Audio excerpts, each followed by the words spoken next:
Recording in progress. Good morning. This is the Rice Creek Watershed District Board meeting for April 24th, 2024. All the members are present except President Bradley with prior notice. Is there anything for the agenda change, members? No. How about from the administrator? Staff have no changes. No changes on the agenda, so Move to approve the agenda? Second. all in favor? Aye. Aye. Approval of the meetings, Secretary. Yeah, Mr. Chair, I would make a motion to approve the minutes from the April 8th, 2024 workshop and the April 10th, 2024 regular meeting. Second? Second. Second? All right, all in favor? Aye. We'll move on to the consent agenda. There, Mr. Administrator, do you have anything? Or, pardon me, Patrick, I'm sorry. Yes, good morning, Manager Waller, Board of Managers. We have two applications on the consent agenda and then a separate application and variance request. All right, so then, members, do you have any questions or motions for the consent agenda before we get to the variance request? I would move to approve our two Caprock permit number 24-015 and 24-017. I'll second that, Mr. Chair. We have a motion and a second. All in favor? Aye. Aye. Let's move on to the variance request. Patrick, is that for you too? Yes, sir. So the application and variance request here, City of Lino Lakes project, they purchased property from a private landowner and completed a subdivision. The city is intending to build a new water treatment plant on the parcel that they now own. And the variance request is from easement and declaration requirements from our CWPMP requirements, as well as our public drainage system easement on the parcel that is retained by that private landowner. They will provide it. The request is to provide those obligations on the city-owned parcel, but not on the privately owned parcel at this time. Mr. Engineer, do you have any comments on the variance? Manager Waller, members of the board, no, I don't really have anything to add, but certainly can speak to some specifics on rationale for it if there's any concerns on that. Members, do you have any concerns about the variance? I'd like to hear what he has, what the engineer has to say. Mr. Engineer, you're up. Sure. Well, again, this is a unique case. This is an after-the-fact one because the lot split has already gotten through, and right now the way the rules are written, a lot split triggers all of the requirements under Rule C, which would also engage the requirements to provide easements under the CWPMP. And so the landowner that sold the property to the city did not want to, relinquish or provide easements on his property. And, the city, again, being after the fact permit, recognize the challenges in trying to go back now and get those. The risk for the district is low here because if that property develops in the future, they'll have to provide those easements on that property anyway. And so there's no change in the, the risk of, for instance, a landowner working within the buffer area, the other area that otherwise would be a buffer area up against the wetland, or working within the public drainage system, no more than it was before this action occurred. It's a very low risk in this case because you have this privately owned parcel where nothing has changed. It's a sizable enough parcel, and it would be triggering the rule anyway if it subdivides into the future or has a different land use change in the future that would trigger a district rule. So, Mr. Chair, would this have been something that we would have seen before the property purchase and split? Or it's just a matter of timing here that Yeah, I mean, in this case, it is a matter of timing. The city was required to get a Rule C permit before doing a subdivision. They weren't aware of that, and that's why the subdivision occurred prior to them obtaining that permit for this, so. And then how is the city notified that they needed to come in for a variance? So they had to come in for a permit for the rest of the project, Oh, the got it. treatment plant. And that's where, we found out at that time that, well, subdivision already occurred. Okay, So, thank you. And Patrick, maybe if I'm missing anything or misstating anything, please correct me. Patrick? No, Chris, I think everything you've stated is correct. My only comment might be back to Manager Wynett. They're not required to submit a variance request. They're requesting the variance as it's likely challenging to go back to that private landowner now to encumber more of their property with easement and such at this time. Okay. Any more questions, members? Do we have a motion for the variance request? Mr. President, I move to approve variance request for variance application 24-009 as outlined in accordance with Rice Creek Watershed District Engineers Variance Technical Memorandum dated April 17th, 2024. I'll second that. All in favor, members? Aye. Aye. All right. Then there's the permit application for this. Mr. President, I would move to approve permit 23-009 as outlined in the Rice Creek Watershed District's engineers' findings and recommendations dated April 17th, 2024. You have a second? I'll second. We have a motion and a second. All in favor? Aye. Aye. I see we have an open mic, public comment. No one's in the audience from the public today. We have anybody that's in the virtual world?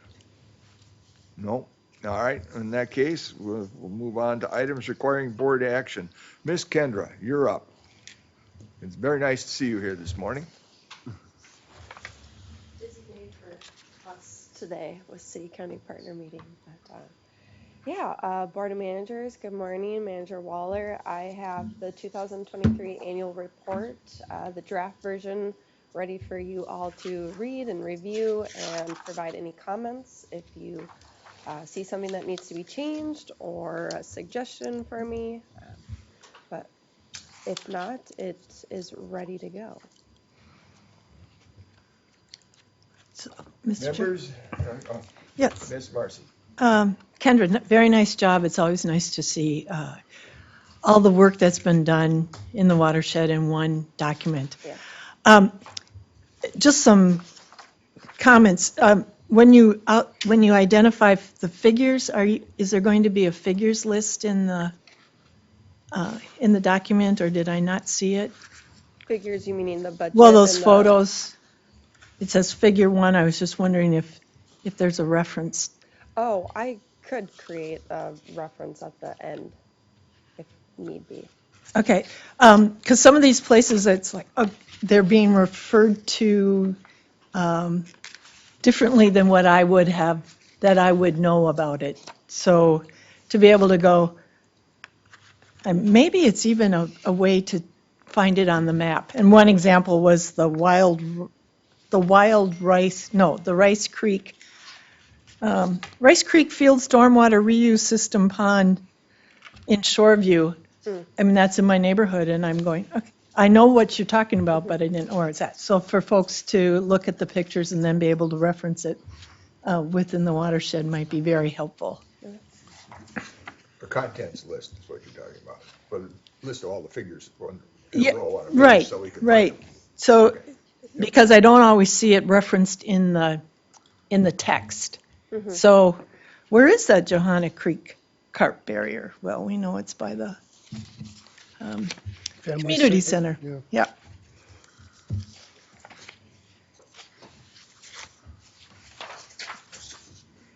Any other discussion, members? Well, the other thing I would say is, do we have discussion in here about our bonding request or any of the flooding in New Brighton area? I don't have much of that in the annual report just because We haven't done we've much done a lot of work this year. this So year, it could, right? it Next year's will be report. in next year's. Okay, And hopefully we have a conclusion to the that would be the nice annual too. report. All right, all right. Thank you. So do we need a motion to? Yes, miss. Yes. Mr. Chair, I'd move to approve the 2023 annual report with the necessary formatting and non-substantive changes and authorize submission to the Board of Water and Soil Resources and other required recipients by the deadline. I'll second. We have a motion and a second. Members, all in favor? Aye. Aye. So that moves us on then to Thank the next piece of business today. Thank you very much. Curly Leaf Pond Management Agreements. Matt, your turn.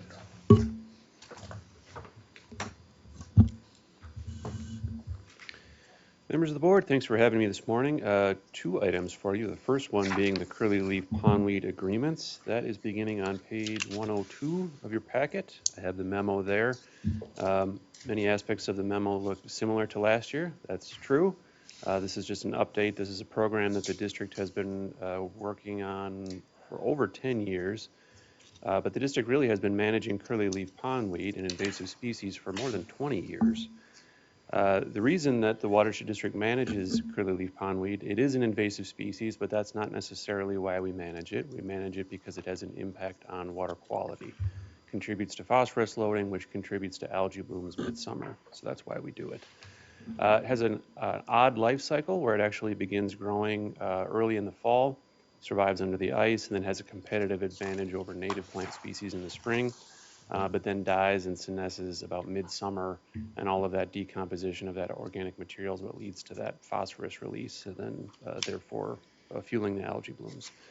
So the way that the Watershed District has been running this program for the past 10 years or so has been a 50-50 cost share with either a lake association or homeowners groups. The district has been budgeting approximately $50,000 every year for this program. The way that this works is it is a cost share, but we are seeking board approval of the total expenditure amount up front, and then after those reimbursements, the district's actual costs are realized. So this year, I'm seeking approval for expenditures up to $20,000, but after the reimbursements, the district's actual costs are going to be somewhere in the $8,000 to $10,000 range. In recent years, we've been spending less, and I noted that our budget this year is $50,000, and I'm only seeking approval of $20,000. There's no one reason for this. It's a combination of reasons. One of them being there's more DNR grant dollars available now, and that's great. So several of our lake associations are working directly with the DNR and grant dollars available through them. 3 or 4 years ago or 5 years ago, that just wasn't available or wasn't the case. Interestingly, this year there's also a little bit less curly leaf pondweed, and that's contrary to some of the expectations following our very mild winter. Some research from the U of M has suggested that mild winters with less snow and clear ice means more curly leaf pondweed because there's more light penetrating down to the bottom of the lake in the winter. But that's not a hard and fast rule, and that's why we do the surveys every year to determine exactly what's out there. And what we're seeing this year is kind of a mixed bag. So Peltier and Centerville Lake are still seeing plenty of curly leaf pondweed, but many of our other lakes, including Lake Bald Eagle, are seeing less. So expenditures are a bit lower because of that as well. Talking with Nick, we've talked about, does this require a budget adjustment for next year? You know, are we perennially over budgeting for this? I think that's something to consider, although being a little bit cautious because partner programs like with the DNR tend to change, and in the past our costs have fluctuated. But at least for the past few years, costs have been down. Those are my notes. There are 2 motions on page 103. One of them is to authorize the administrator to enter into cost share agreements with the lake associations and homeowners And the other is to enter into a professional services agreement with Lake Management. They're the provider that does the herbicide applications for curly-leaf pondweed. Manager Wagaman? Yes, could you just tell me, I think I have a kind of an idea, but on page 103 in your notes on cost, Mm-hmm. on the second bullet point, it says monotypic areas. Single species. So oftentimes curly-leaf pondweed will grow in a very dense mat where there's not other species growing. Okay, Occasionally, though, it can be mixed with other native species, and what we recommend to homeowners is to not target those areas because then they could be harming native plant species as well. So we're really targeting dense stands of only curly-leaf pondweed. only okay, thank you. Manager Robertson? Oh, no, Mr. Chair, actually, I was just going to move to authorize the administrator into the cost share agreements with the lake associations for the curly leaf pondweed treatments in 2024. Thank you. Second from Manager Wagaman. All in favor? Aye. Aye. And then the second motion? Well, I'll just go ahead and clear that off the books too here. Let's go ahead and authorize the administrator to enter into professional service agreements with Lake Management, Inc. for herbicide treatments of curly leaf pondweed with the total cost not to exceed $20,000. Second. Second by Manager Wynant. All in favor? Aye. Aye. That moves us on to the next item on the action for the agenda. As soon as I turn my page here, which is the Centerville Lake Alm Treatment Project, and that's you, Matt. You're still in the speaker's box. Yes, sir. Thank you. Yeah, this is beginning on page 105 of your packets. This item also has two motions at the end, so we're seeking motions to authorize an agreement with an alum applicator. We have quotes in now, and we're seeking to authorize access agreements with cooperators. Just a couple of background notes as reminders. The district received Clean Water Fund dollars to do a substantial amount of Clean Water Fund dollars to do an alum treatment on Centerville Lake. The district has hired Barr Engineering Company as the project engineer. Barr has released the request for quotes late in March. Quotes were received, and those were sent out to 3 different potential alum applicators. Quotes were due on April 11th. We received 1 out of those 3. We can talk more about why that is if the board has questions about why we received 1.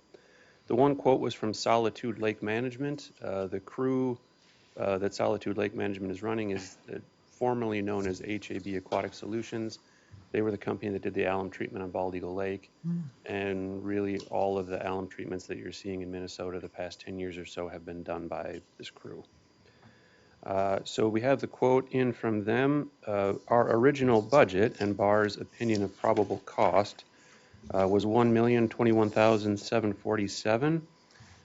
Solitude's quote was $957,312.50, which is about $64,000 or 6% under budget. So that's good news. Perhaps if you were looking ahead in the packet there were base quotes and an alternate quote.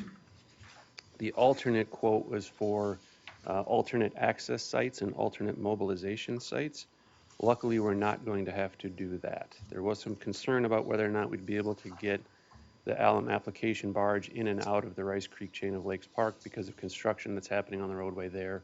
But luckily, we're very fortunate to have Anoka County Parks be a great partner. They're finding a way for us to get access in and out even through construction. That's saving us a fair amount of money. If you looked at that alternate quote, that was $1,029,000. That would have required a crane to hoist the barge in off of the road down into the lake. So that would have been an extra. So we're happy to be avoiding that extra cost. I'll note that this quote includes the entirety of the project. So it's both alum applications, 2024 and 2026. Those are all the notes I have on that, but then related to the access agreements, we have 2 access agreements. One will be with Anoka County Parks, which I just mentioned.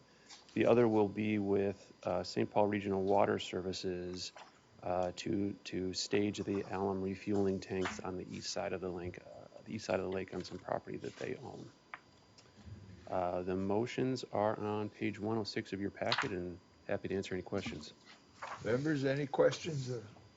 Manager Marcy? Yes, thank you.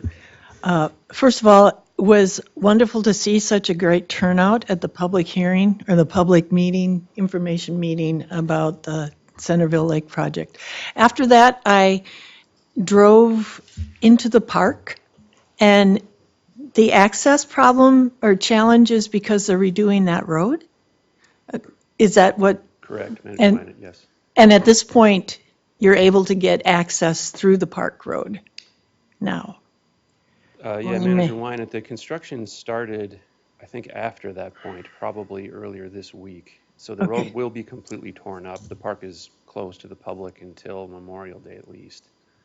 But the Anoka County Parks and their contractors agreed to find us a way through on a Oh, okay. gravel road when the road is torn up or something. Okay, so that's the access you're talking about? Yes, that is the Yes, access I'm talking which about. reduced major challenges to get to the lake. Yes. Got it, okay. Thank you, and that's quite a project. A lot of trees down. Yes. More questions, members? Manager Robertson? Thank you, Mr. Chair. I do have a quick question, Matt. On the total not to exceed that 957,000, does that include contingencies? I mean, I know this is a large project, so does that dollar amount factor in? Because I know some of these contracts that we look at will be like, hey, includes a 10% contingency for what ifs. So is there a what if backup plan in here on the off chance something exceeds costs or access does become an issue or whatever the case may be? Thank you, Manager Robertson, for bringing that up. The motion does include a contingency. I don't call it, I guess I don't use the word contingency, but the motion includes the administrator is further authorized to approve contract amendments not to exceed. And in this case, instead of using a Okay. percentage, which we often use, Using the total project budget amount as the Exactly. contingency. Got it. Yes. Perfect. I just wanted to make sure that I was reading that correctly. Thank you. Managers? You got my curiosity up. Yeah, you said you could say why the other ones did not, the other companies didn't send in a quote. Yep, Manager Wagaman, there's just not very many companies out there that do this type of work, and definitely not at this scale. So the other two companies that received the request for quotes, they're equipped to do alum treatments, but on smaller ponds, think like golf course ponds, things of that Gotcha. nature. It's still good to include those companies in the request for quotes on the off chance that perhaps they've scaled up this year and they now have the equipment to do it. There's also perhaps the hope that by sharing the specifications and what entails a project like this with other companies, that someday they might choose to scale up and do this work so that there is. But right now, these are the guys. Right now, these are the guys. Okay. Luckily, Manager Wagman, I'll say that there's no indication that despite the lack of competition, that there's any price increases or anything like that. And our former experience with them and then reviews from all of their references are very solid. Thank you. So Matt, just one last question from me. I don't think the members have any more, but Bar Engineering, I'm going to assume that we're going to see Joe Bischoff involved in this. He's still there? Yep. We have the district has a long history with Mr. Bischoff. When he worked for other companies, he did the bald eagle thing and the studies on it. And so I think we're in pretty good hands. That's all my comment was about it. May I have a motion, members?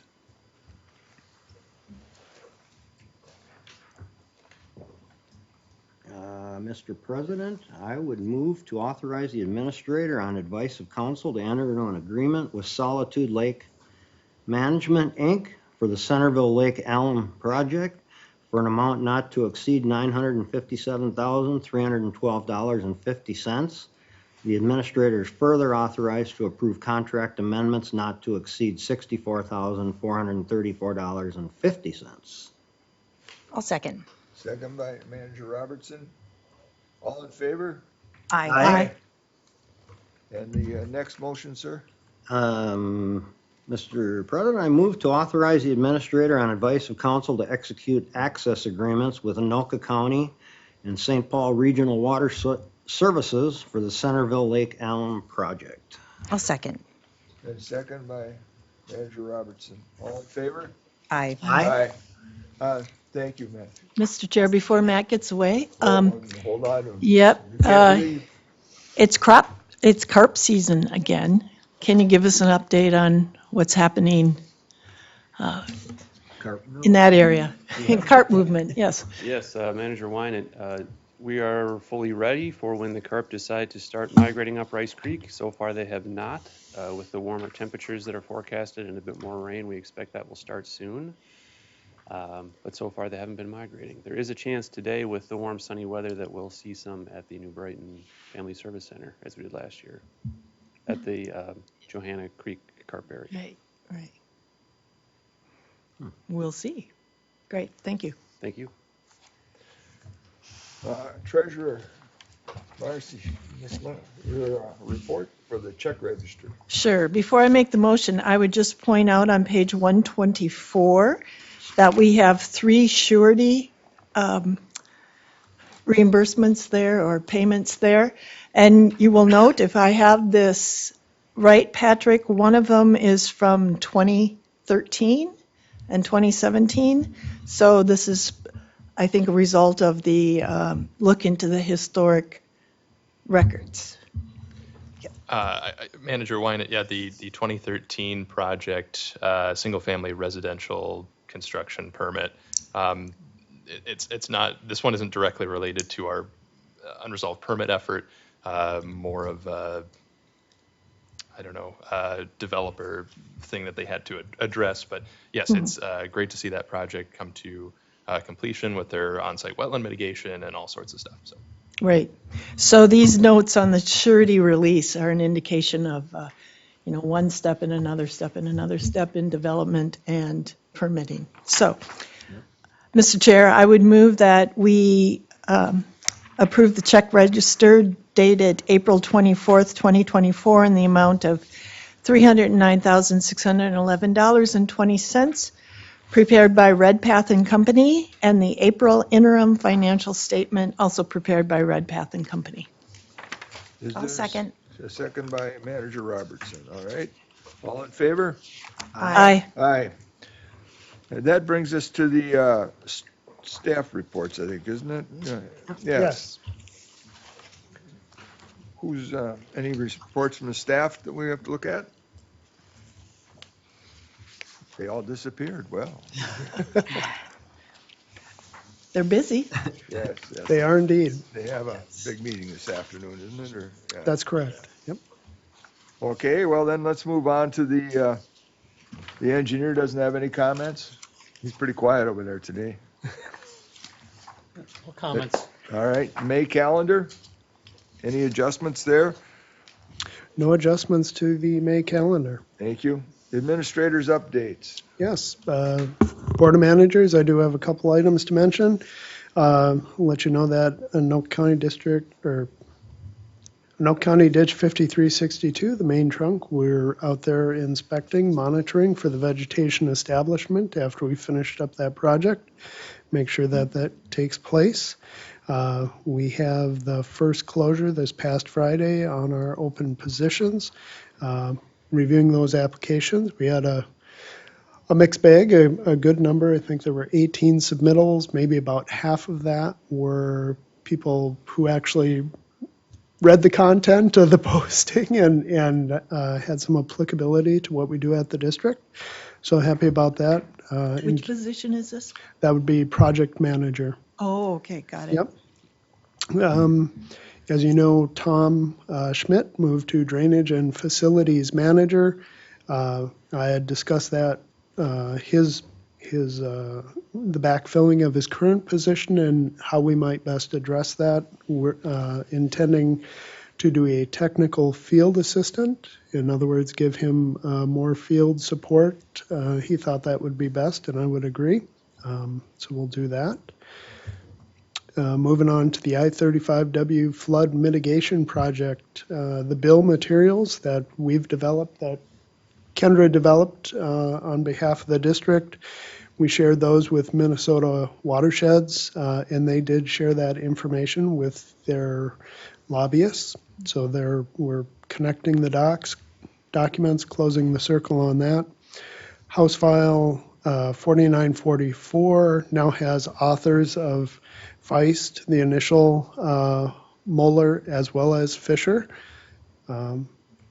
Senate File 4337 has been referred to the capital investment, but doesn't have a scheduled hearing for consideration yet. Senator Marty's office did express some interest, and we got him the materials. And Hallelujah. welcome any questions he may have. A few updates regarding Minnesota Watersheds as well there. They sent a survey regarding human resource matters, current challenges and needs at watershed districts. So I appreciate them offering support and maybe some future training. We'll see what comes of that. They also shared that the annual conference is no longer at Arrowwood, but has been moved to Grandview Lodge. Their summer tour is coming. That's June 25th through the 27th, and we'll look for more information as it draws closer. As previously noted, our Rice Creek Watershed District City-County Partner Meeting is today. That's from 1 until 3. That's the New Brighton Community Center Room 224. I believe that's the one we were in last time as well. And that concludes my updates. Happy to take any questions. Any questions, members? No questions. Manager's report. We'll start with you, Miss Marcy. Well, last week we had a very interesting in-person meeting with Metro Watersheds. So it's always good to meet with our partners there. And I'll let you talk about the request you had from the stormwater presentation. So that was one meeting I attended. And then as Nick said, we had Bowser and Minnesota Watershed Director Jan Voigt at the office on Wednesday morning. They were going around visiting the Metro Watershed's spaces and visiting with staff when they could. Manager Wagaman, any reports? I have no Updates? reports. The only thing is, I'll apologize in advance. I'm not going to be able to make the meeting this afternoon because I am going to be taking care of somebody. Yes, you have a medical emergency. That's a good thing to take care of. Manager Robertson. Yeah, the only update that I have at this time is per the direction of the Board of Managers following our workshop. Manager Wagaman and I did meet with the City of Circle Pines. We met with Mayor Dave and City Manager Antonin. We kind of went through those unanswered questions that the district has regarding intent on the City of Circle Pines and what have you. So what we asked the City of Circle Pines to do was to provide a formal memo to the watershed stating clearly what their concerns are, stating clearly what their next steps are, and also identifying their intent to handle that outstanding invoice. So once that is received, I will most certainly provide that. I'm assuming it would also give life to additional discussion. So I'm not sure if and when I receive that, if Nick, we need to just put it on a workshop agenda so that we can fully dialogue that. But we are awaiting that. But we did spend some time with the mayor and the city manager, and that was the direction that we provided them. Thank you for doing that. Thank you to you're most both of you welcome. for that time. Yep. So it's my turn for updates, so I'll go quickly here. We had some discussion from the engineer about water storage up in the JD2 Forest Lake area. I had a chat with the Hugo city administrator, and he said, why not White Bear Lake for water storage? Just to make that comment. I attended the legislature down there this last week. I met with Senator Housley, talked to her about this bill that's going to come up. Good to hear we're having a Senate hearing on it. I talked to Representative Anderson, Patty Anderson, also about it. She's on some financial committees in the House yet. And I talked to Peter Fisher, Representative Peter Fisher, and the result was he signed on as an author immediately. Great. So we're moving forward there. I was at the Metro Mod meeting. I asked members to receive a copy of Mr. Biola's report here. This is interesting about how to do water quality in these different stormwater deals. It's one of the better things I've seen down there. I also talked to the lobbyists. It was kind of an interesting group. They showed up with 4 people. We used to have 1. 4 always cost more than 1. And even when, especially when they're lawyers. And turned out 3 Democrats and 1 Republican as they introduced themselves. And what was interesting was the Democrats talked about the spending and the Republican talked about the revenues coming in. I don't know why I was not surprised. That's what happened. I also asked them about Senator Pappas, who had made the statement at the beginning of the session that there would be no new bonding bills in. And they indicated there would be some movement on that's changed, that's softened is what they were saying. They felt they softened. So I hope that we contact our senators. I'll go back and I have a meeting scheduled to meet with Senator Housley on the 29th. And so I'll talk to her about it again. And thank you. And then finally, I just make a quick mention of this because we have a busy day today. But as you know, we voted on this 2 weeks ago, 2 meetings ago, I should say, on looking at the rules. Last meeting, I talked about it a little bit about overlap and such. The president asked Mr. Smith to give us a electoral on it, which he did. He reminded me to go back and look at the plan, which I did. And so I'll just quickly refer to it. It says that the rule revisions may be made to provide clarity to reduce redundancy. Providing clarity for these rules decreases the cost to the district to administrate the rules. It also reducing the applicant's cost. And it goes on to say that we want to avoid overlap with other jurisdictions' regulatory requirements, municipal separate stormwater sewers, and national pollutant discharge regulators. So it's in the plan. That's all I had to say. I don't have anything else. Can we have a motion to adjourn unless there's some discussion? A motion to adjourn, Mr. Chair. We have a motion to adjourn in a second. All in favor? Aye. Aye. No record, but close.